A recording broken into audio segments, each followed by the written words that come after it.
Sports. When you've got a great ball club. Sports. When you're leaving it all on the field. Sports. You like your team's chances. Sports. To survive and advance in sports. For the teams you love and the teams you love to hate. Oh, it's Sports Channel 8. Yeah. Sports Channel 8. Hey. Hey. Hey.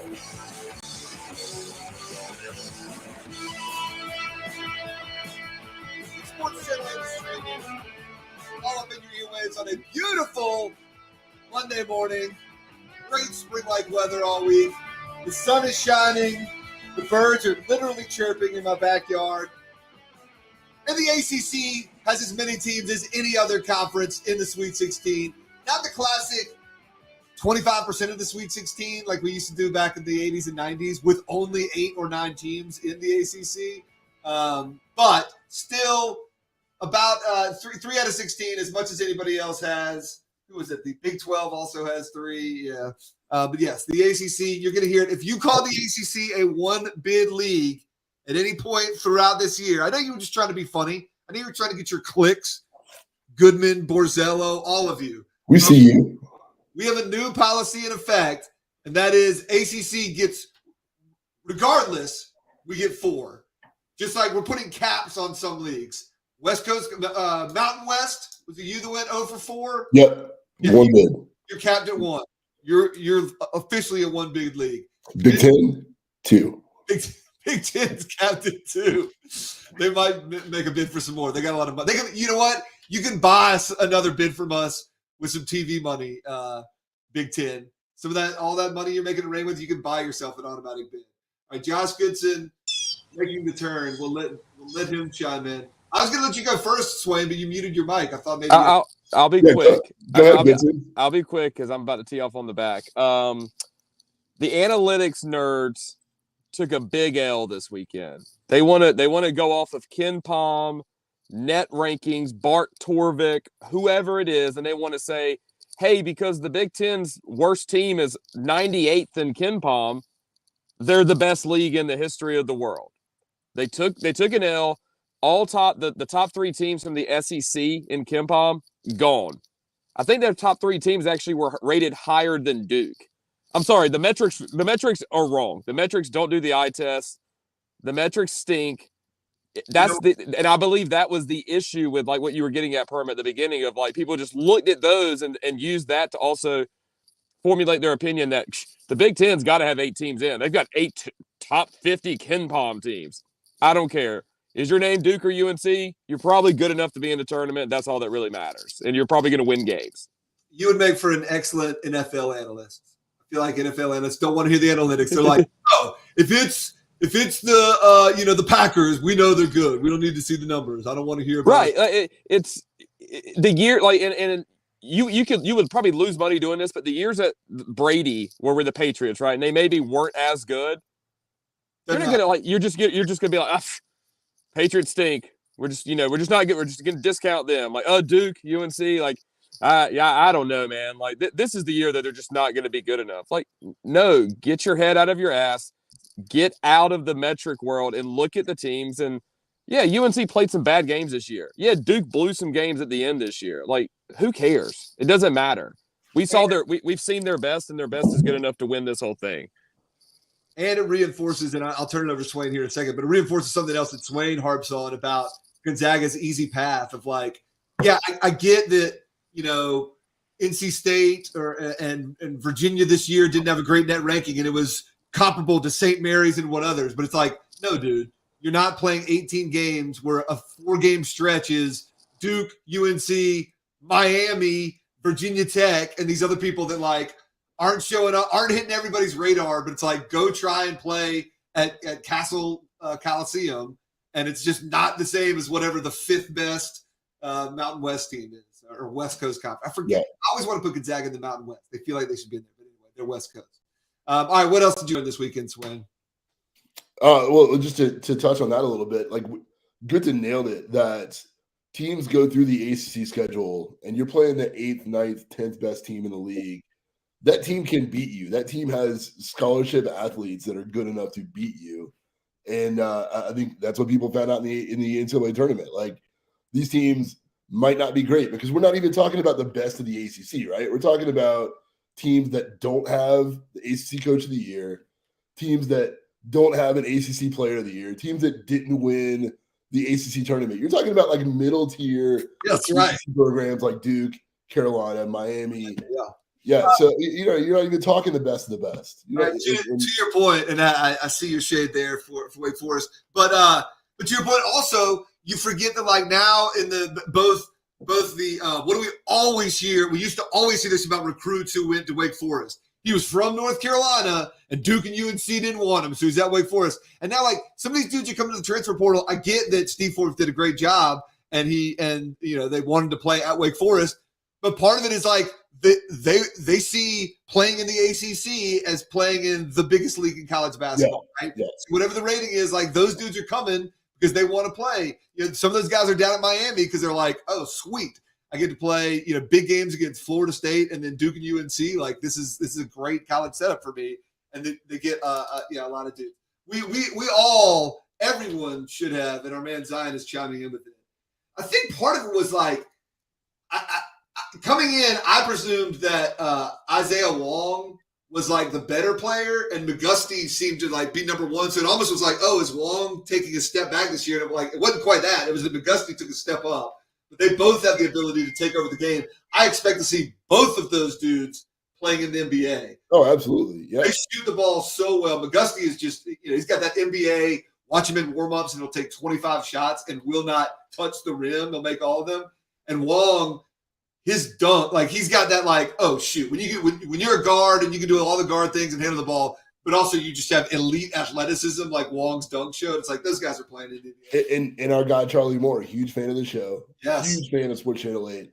But he's also played for 7 of the 16 teams in the Sweet 16. So, the transfer portal is wild, man. Like, you see some of these games and not only you're like, oh, is that guy still playing college basketball? You forget that they go to other schools. Obviously, like, we know that Alex O'Connell's at Creighton, but just seeing like everyone on Twitter understanding or like realizing at the same time, whoa, how'd this guy end up there? Brad Davidson in his 17th year at Wisconsin. But by the way, it was delicious to see him getting called for offensive fouls and then not getting the charge calls when he was trying to take them. I felt like he was well officiated in that game last night. And then you got to actually appreciate some of the good things he did. But he got no antics and got called for some of his, and it was fantastic. All right, let's talk specifically about Duke's win over Michigan State because that was sort of the night game last night and the biggest game of the night. I'll just start with this, and then I'll let you do most of the analyzing. If you're a casual fan, and I know you're going to call me UNC little brother fan, the casual fan, the college basketball world is pulling against Duke, right? Like that's kind of their place, right? But if you're a casual fan, you want last night's game to happen 3 more times. You wanted Duke to be down by 5, and you think that Duke's going to get knocked off, and then them thrive and be like, oh crap, flex their greatness, and then you want to see that 3 more times, and then in the title game you can pull forever you want. If you want Duke to win, you think that's the best story, that's great. If you don't, that's fine. But like for casual fan, that was the perfect Duke Michigan State, the perfect Duke game in the NCAA tournament, and you want 3 more of those, right? Everybody, again, in North Carolina, everyone wants Kentucky to lose, right? That was fun seeing that happen. Now they're gone, right? Like, WrestleMania didn't become the institution that it is by having the heel, lose in the first bout of the first match, like they lost on Raw Monday night, and so they're not eligible for. Yeah, you gotta have the hero like winning the match, and the dude comes in and hits him with a chair, and then you get angry, and then you get more angry, and then it all builds up to the good guy winning. Like that's the thing about upsets in March. They're fun to cheer for, but once those teams are out, they're out, and you can't like continue that. So yeah, it's awesome that I can't remember what they're called now. The team, the Jersey City team. St. Patrick's. St. Peter's. Yeah, I don't even know their name. It's I know, awesome that they're in the Sweet 16, but I don't care about them anymore because they're 100%. playing. If you're going to do this, you got to have one player score 40 in both games so that we all like have one. They're like, oh, that guy, that we're all saying his name. But like, yes. Like you'll never forget CJ McCollum. You'll never forget Harold Arceneaux. Arceneaux, yes. But that's it. Like that's it. You don't care about those teams anymore. What was Northern Iowa? They were the purple team. Was that Farouk Manesh? Yes. That's what I mean. Like we remember these. You gotta have one dude that just goes off. Yeah. Either have an NBA player or have like a little white dude that's playing above his head for 2 games. That's what we. I'm gonna be corny as hell here for a second. I think last night's game, Duke Michigan State, was part of the reason that K gave it one more go, right? Like I understand the strategy behind it. Like it's all been explained, right? Like the transition from old to new had to have that the handing off of power, right? Like the transition of power. It had to have that. But like from a personal point of view, the way that K reacted to the end of that game, right? Like the dude always talks about moments, right? Like the reason that you do this is for a moment. Last night was a moment for Duke and Coach K being down, 5 points with 4 minutes to play, something like that, I believe. And then teams usually don't come back and win those games, and obviously coming back and winning that game, I think gave him that like, okay, now I have something from the past 4 years that like will carry him into retirement that he'll like look back on fondly. There was nothing last year really for anybody that anybody could look back on fondly. The year before that, there were some good things, but then the tournament was canceled. But last night was one of those things where it was like, the team overcame a lot of adversity. It looked like they were getting bounced, and they came back and they won the game. I think that was a reason that he came back, was to feel that way like one last time, and they got it for him. Mick Mixon always gets pissed when you ask questions about like what other people are thinking. But do you think K, if he could do it all over again, would do it the same way? Yeah. I mean, again, it's you mean announcing like the beginning of the year? Yeah, I think it's the best thing for transition from Krzyzewski to Shire to have that 1 year of overlap where it's like, letting Shire focus on recruiting and kind of having a solid plan in place. There can't be any level of uncertainty with the old coach leaving and a new coach coming in. So yeah, I don't think you change anything. I think a lot is being said about that because of the last home game, right? I would love to see, and tell me what your thought is on this. I feel like the team that hosts game day loses 90% of the time. That it's Do always you have that same perception? I don't know if that's necessarily my perception. It was, you're correct. This didn't become a huge conversation, other than people that just wanted to roll their eyes at Coach K, and I think that's fine to do too. But it really became was this actually a bad idea conversation after the K game, and then in the AC tournament, there was just something that looked a little bit like there was at least worthy of the question. Are the players being bogged down a little bit by this? I think last night it looked like, again, the media does a terrible job because they keep asking the same questions about Coach K. But basically, for the last, that whole game looked like that. The only thing that everybody was thinking about was playing that game, right? So here's the thing: we got to remember, and you and I have a different view on this. We have to remember that everything that is said about college basketball is through the lens of the media, right? What is the one thing the media is there to cover? The game. K? No, they're there to cover K's last game. Yes. They're all right there to cover K. Yes. So they're there for one reason only, and it's to write the story about K's last game, right? So when they go into the press conference, what's the question that they're going to ask? The best was that somebody tried to he was like, it's K's last year, but it's your one time together as a team. How much like I'm not asking about playing for K. How much are you guys playing for each other? It was a fine question, but it was so clear that they were trying hard to be like, look, I'm not asking about K. And it was like, well, by making this so obvious, it still revolves around the fact that everybody wants to talk about K. Yeah.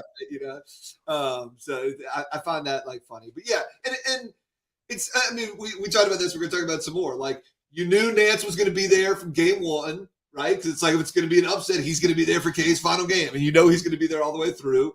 ESPN has like 3 people, it seemed like, just on the beat, just to be there for stuff. Like, yeah, absolutely. It's going to continue to happen. So. And then you got, angry ass local people who are mad that they're not being sent to Philadelphia. And they got to go out. I haven't seen who that is, but I'm sure I'll hear more about it. It's obvious. If you look at what people are talking about, it's obvious who's very angry that they're having to go cover. Anything game specific last night that stepped out to you? Jeremy Roach looks.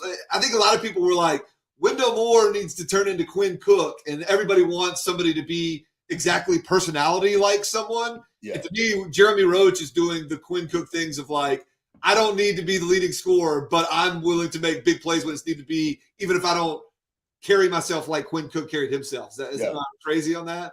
No, not at all. I think like we see it all the time that it's like this guy's got to slot into this role. He's got to do it the way that last person. Yeah. You pick a team that's been successful, and like that's the formula that you have to find. March Madness doesn't work that way at all. But man, Jeremy Roach, to me, if the teams switched jerseys last night, right, you would say that's a typical Duke loss, right? Like they hit a bunch of threes to stay in the game. They gave themselves a chance by being hot from the outside, but in the end, they just couldn't stop dribble penetration. They got bullied around on the inside. That's just a typical game that you would see that Duke loses, but it flipped the script entirely, right? Like Michigan State could not keep Duke out of the lane. Jeremy Roach was driving like crazy. Banchero was doing a good job penetrating Wendell Moore, and then obviously Roach hitting that big shot, and Keels as well. Keels hit a big shot as well to kind of out of nowhere to seal that game off. And it was just different guys making plays. We talked about this before. It's like, who's the guy for Duke, right? Can't really answer it, which is a problem. But the flip side of that is you've also got 4 or 5 guys that could be the guy. And you had Banchero making a huge play, Roach making a huge play, Keels making a huge play. And then obviously Wendell Moore was a really good player last night all throughout the game. Roach just has that, like, I don't have to be a superstar, yet I am super comfortable if I'm taking the final shot, just like normal superstar stuff. It's been cool to see. It was great. It's cool to see him in person. He was doing it at the ACC tournament, making big, heady, timely plays, and he's continued to do that. Officiating, fortunately, was not a huge part of the conversation in the Duke-Michigan State game. From what I saw, it was a pretty well-officiated game. I'm sure there were some missed calls. But it was the talk coming out of the weekend. We hit it already in sort of a live talk, so we're not going to go back and dissect UNC Baylor all the way. But a specific aspect of officiating is replay. We hit on this some. One of the things we talked about was there was a call in the UNC Baylor game that looked like it would have gone against UNC. And this happens sometimes where you're like, there's a bad call at 2:02, and you could review that in under 2 minutes. And we get that that's all arbitrary, and we kind of accept we want that to happen, right? But when you can review in the last 2 minutes, but then it resets like overtime with 3 minutes to go, that seems one that logically does not match up. So we hit on that. Other replay takes from the weekend or just in general? Yeah, to let others in on a conversation that you and I have had many times. We want the role of the referee to have a good feel for the game, to keep the game moving like it should, right? Like it's more important to be right and just and fair than it is to be letter of the law accurate. Yes. And one of those things that we talked about, we've seen like how many games in the tournament have we seen the 45-second review to see whose fingernail it touched last when the ball is going out of bounds? Clearly reached into the other person. Yes. A vehicle referees had forever was, look, Hayes and I are going after a ball on the sideline. I clearly bump Hayes. The ball clearly goes off of Hayes, but it's also probably a foul on me. I'm just going to give the ball to Hayes. Like That's the right thing to do. It's a foul. I'm not going to give Swain the benefit of the doubt. I'm not going to saddle him with a foul, which again, late in the game is probably my fourth or fifth foul, changing the entire course of the game. But let me just give Hayes the ball. So they do that, but now they've got to go to the table and look at the replay, and it's there for everybody to see. So the referees are there for 30 to 45 seconds watching the foul that they didn't call. Yeah. And then they're like, I can't do anything about that, and I've got to give the ball to the other team. So it's like doubly harming the team that should have the basketball. And you've talked about this one as well. I mean, referees used to have they still do, but it feels like it's narrowed now. Make the judgment call on all right, there's a little bit of contact going up, but it's not the guy didn't swing and hack the guy's arm, right? It's a matter of where the body's hit.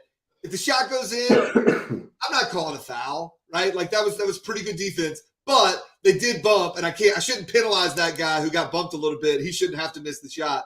Therefore, I will call the foul. It's almost one of those. I live in this dream world where you really could officiate, competition basketball like you do pickup basketball, and obviously there's many reasons why it won't work. That's one of the great things about pickup basketball is there aren't free throws and you don't have a foul count, so you have no problem being you know what, just check it back up. We're not giving you any basket. We're not giving you any free points. I'm not being penalized, but we're not taking the ball away from you because you probably got, interfered with against the rules. So you know what? We'll give you another shot at it. You can score. That's probably a better resolution sometimes than some of the how many times would a block charge do you wish you could be you know what? Just check it up top. The team that had the ball, we're not giving the other team the ball, but you're not getting rewarded because you did kind of barrel into them. Just check it up and try and make an action. You got to saddle somebody with a foul. And fouls are too penal, man. How many times is a game entirely changed because a dude fouls out and you look back at their 5 fouls and the second and third foul could have just been completely let go. That might be my new mantra. We need to figure out if it's truly a block charge situation that we're saying 50-50, just check it up top. Yeah. The team gets the inbound. I mean, obviously we won't check it up top, but the team gets the inbound like they would, on the sideline. No fouls. We're not rewarding it and we're not punishing it. Y'all need to stop doing it. That's my new. I'm sure that everyone will go for it. All right. Anything else you want to hit on Duke, Michigan State specifically? And I've got a couple other topics. This is going back to what I learned. At the end of the game, they were showing Duke free throw percentages, right? They had the 5 guys on the court. They showed their free throw percentages, right? And Banchero was second on the team at 75%. If you told me he was a 15% free throw shooter, I would believe you. You do not have confidence in Banchero? I don't remember him making a free throw this year. And he's 75%. I don't know how that's possible. And they showed Mark Williams, and he's 60 something. And I remember him missing a free throw. Williams feels like he's uncanny good for a big dude. Yeah. I don't remember what Baycott's free throw percentage is, but he's another one where I'm I don't know. I watch most of their games, feel like he hits about 50%, and you've got to. I don't think he's in the high 70s, but he missed some important ones. Made some okay too, but yeah. We need to have a all I don't believe your free throw percentage team, and both good and bad. There's dudes. There was a dude for Texas Tech, I think, who went to the line and had a 57% chance, and he switched them both. And you're you know what? You look like you probably just don't try until it matters. You definitely have gone up there and just all right, give me the ball, shit. But game on the line, you went through your routine, and that was an easy arc, and you pitched it in every time. So now that your coach should know that you actually can shoot 75%.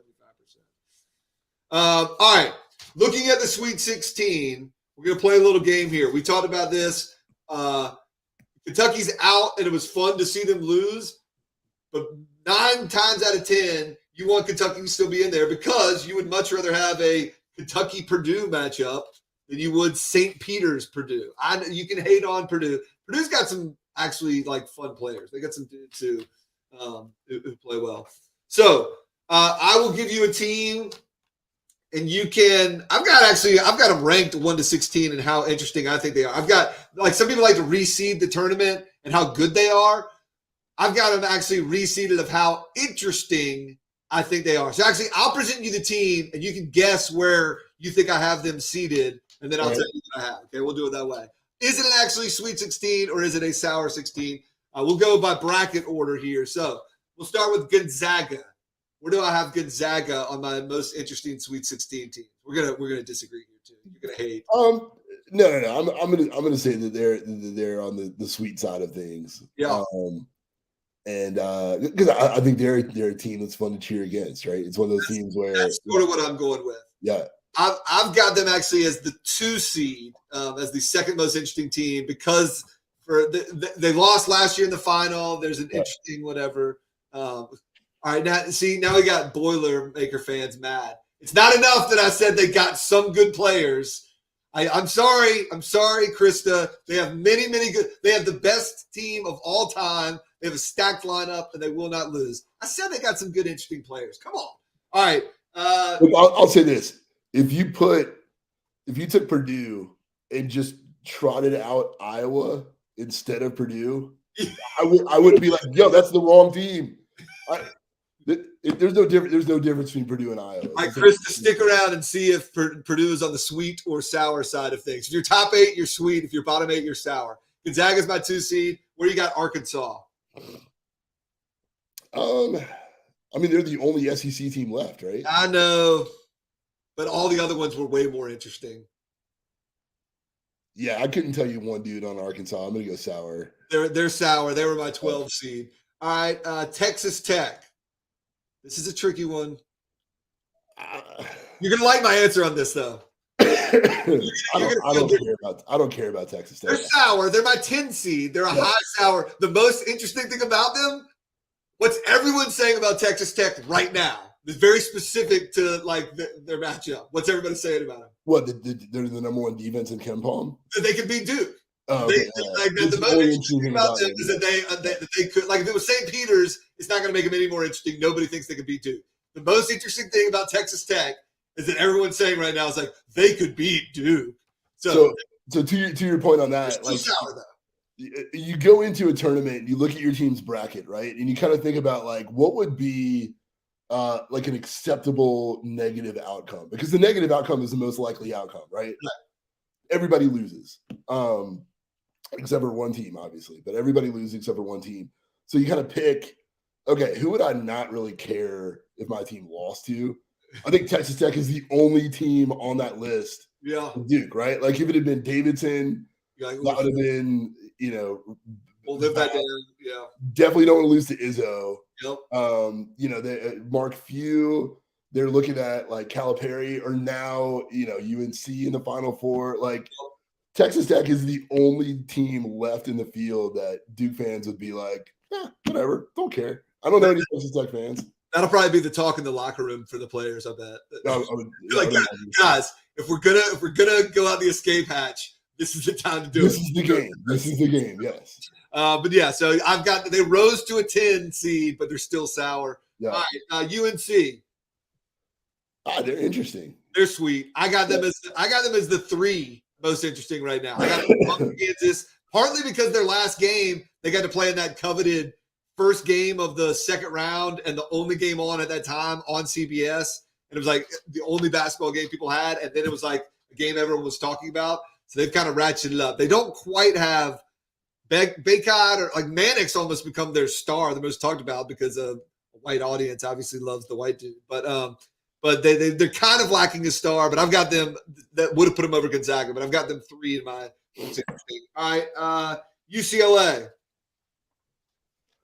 I don't know. I mean, it depends on if was it Juzang that got hurt? Who was the guy that got hurt? Oh, I don't know. I'm not paying attention. Okay, one of their interesting players got hurt. Yes, he did.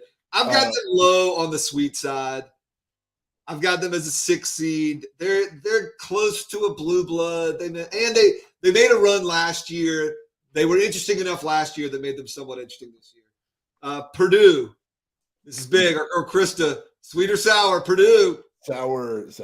I've got them sour. They're my 9 seed, just missing the cut. I do like them, though. I think they're more fun to watch than you give them credit for. All right, St. Peter's.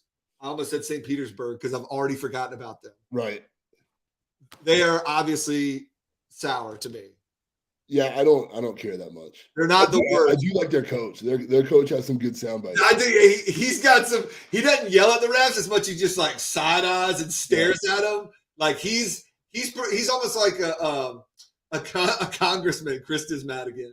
He's like he knows that he's not going to get his call through or his argument heard, but he's making faces for like his audience and his fans. Be like, look at that guy's out there like doing it for us. So Yeah. All right, next up, Arizona.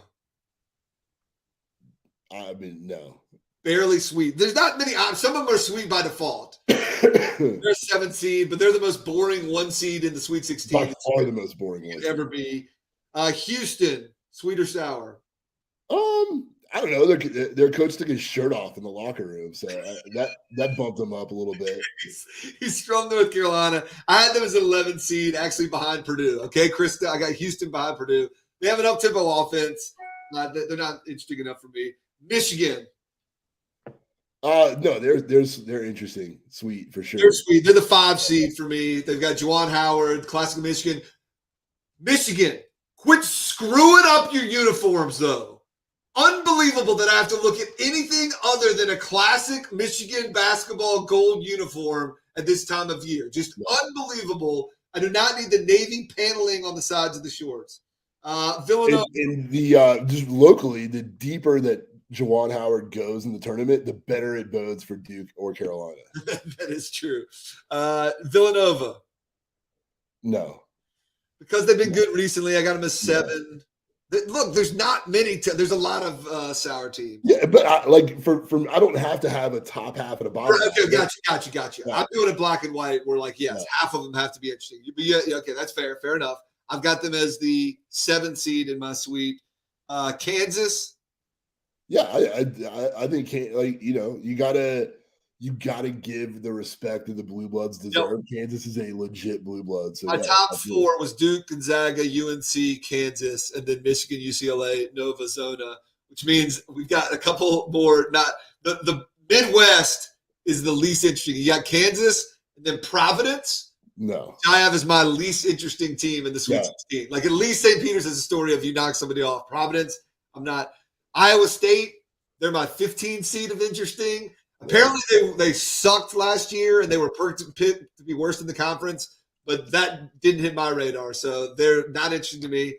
And then Miami, interesting to me, but I'm not sure that they hit high on the national radar. I've got. I did. My heart warmed a little bit when Miami fans were chanting ACC at the end of a college basketball game.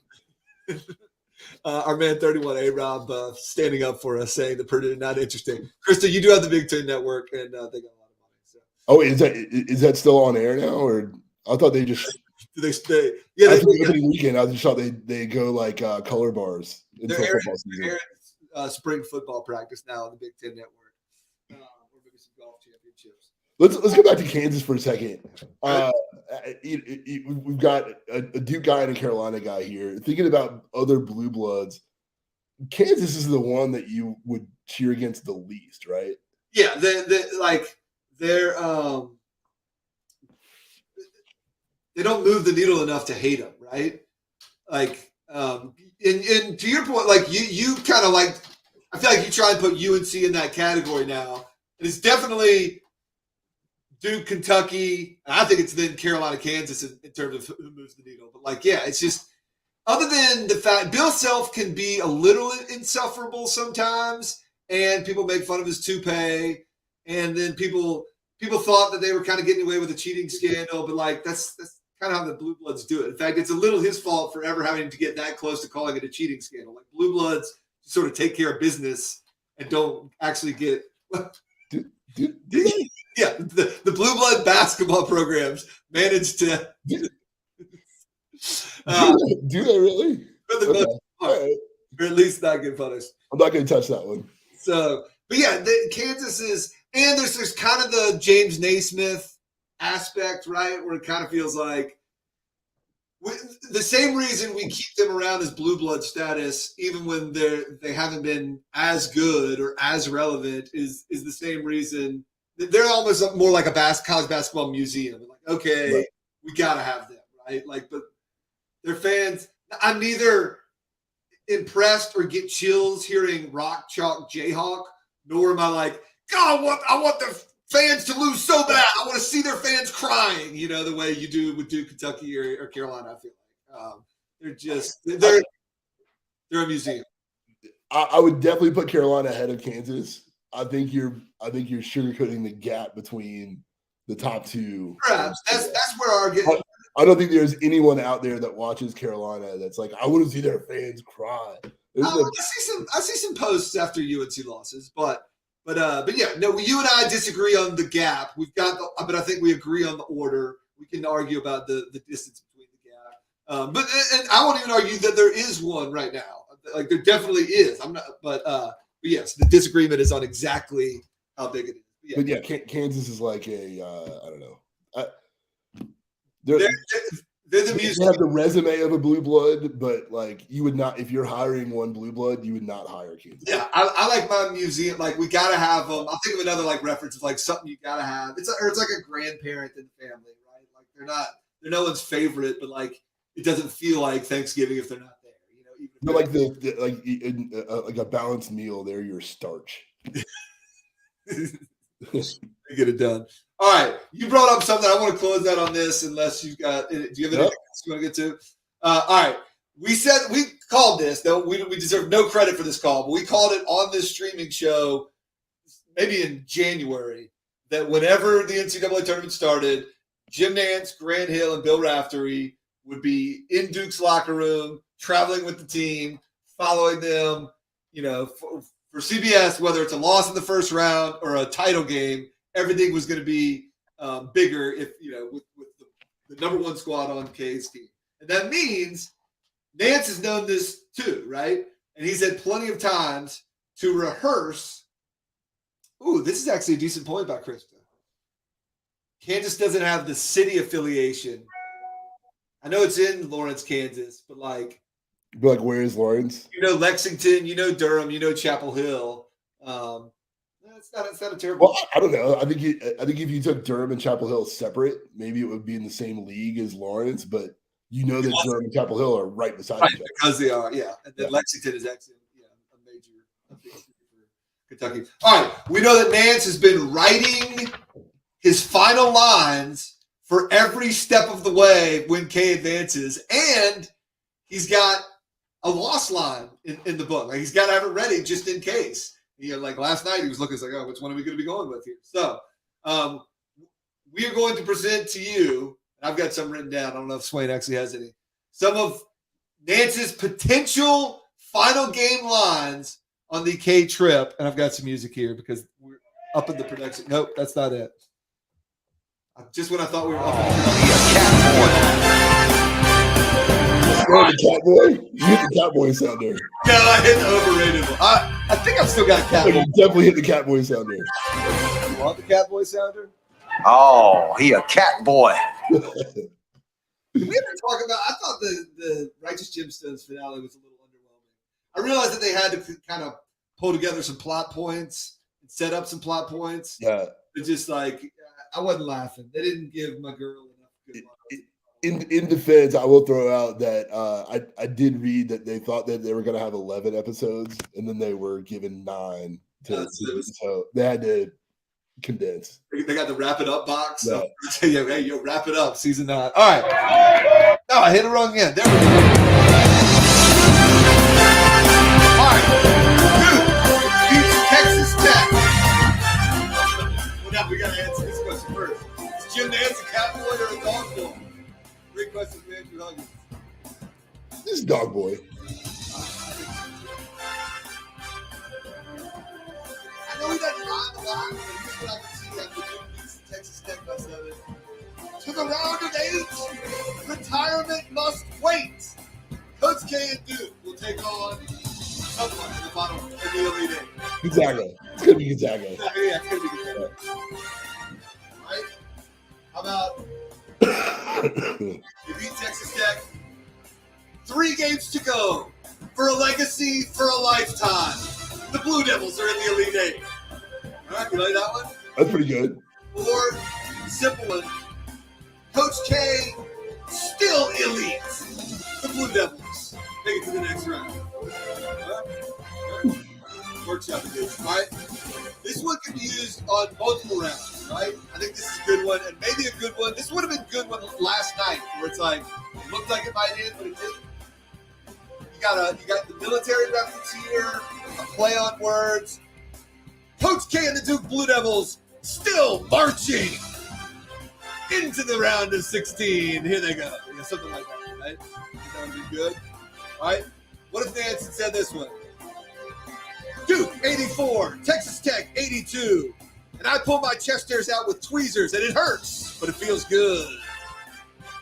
The most unlikely part of that is 84-82.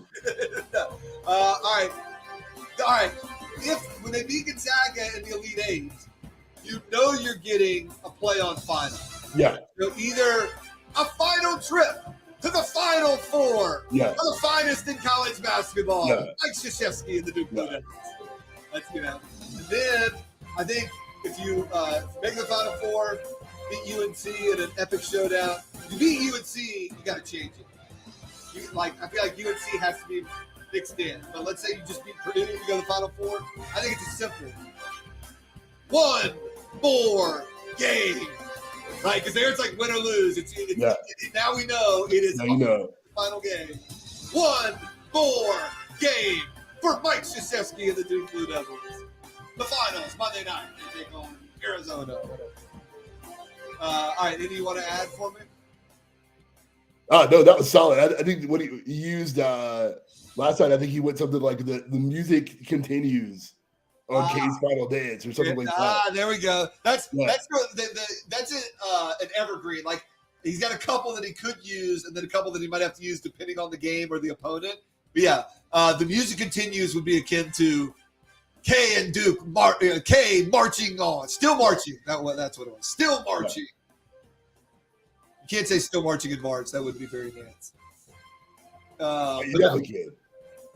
But yes, but this was, I think the best thing about all of those is you nailed the enunciation that Nance would go with. You got to hit it with the flair. Yeah, I feel like more and more. This used to be the everyman would say like, "Oh man, Jim Nance has the best job in sports. He's calling the Final Four, and then he's going to Augusta."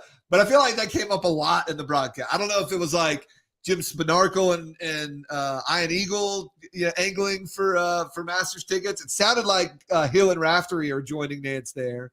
But I feel like everybody's now like, old Nancy over there will be on the Monday night flight out.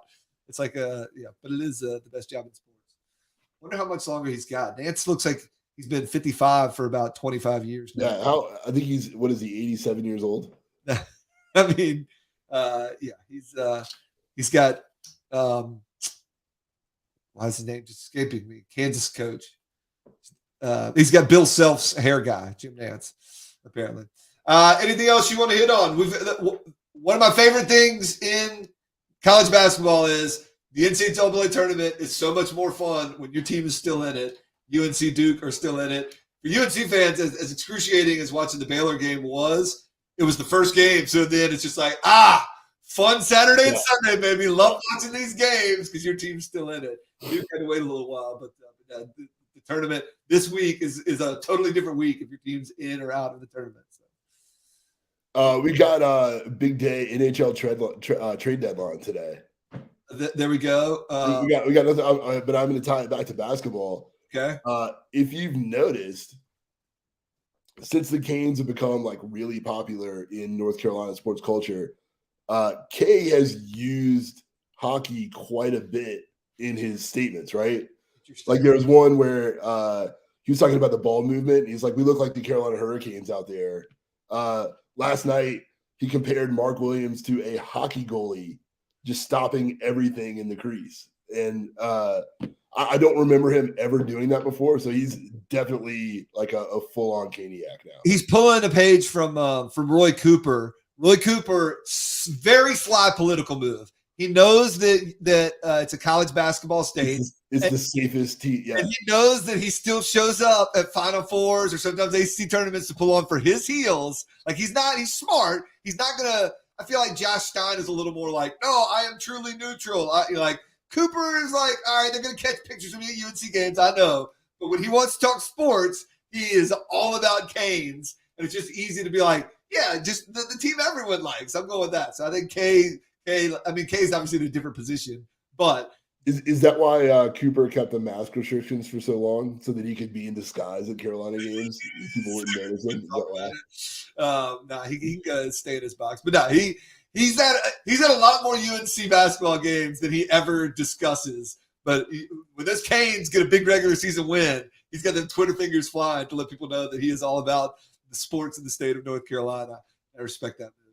I will wrap up NHL trade deadline on Wednesday since we won't have any new. Wake Forest might play again. I don't know. We haven't been on our NIT beat. Wednesday we'll break down the Sweet 16 NIT teams, whether or not they're interesting or not to watch.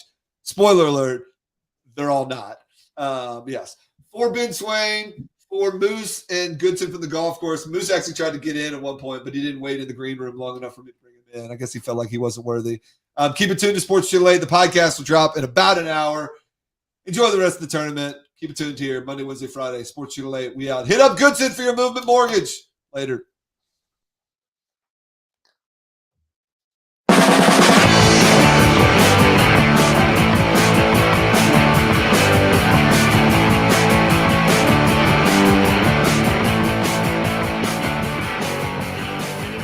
Sports, when you've got a great ball club. Sports, when you're leaving it all on the field. Sports, when you like your team's chances. Sports, to survive and advance in sports. For the teams you love and the teams you love to hate. Oh, it's Sports Channel 8. Yeah. Sports Channel 8. Hey! Hey! Hey!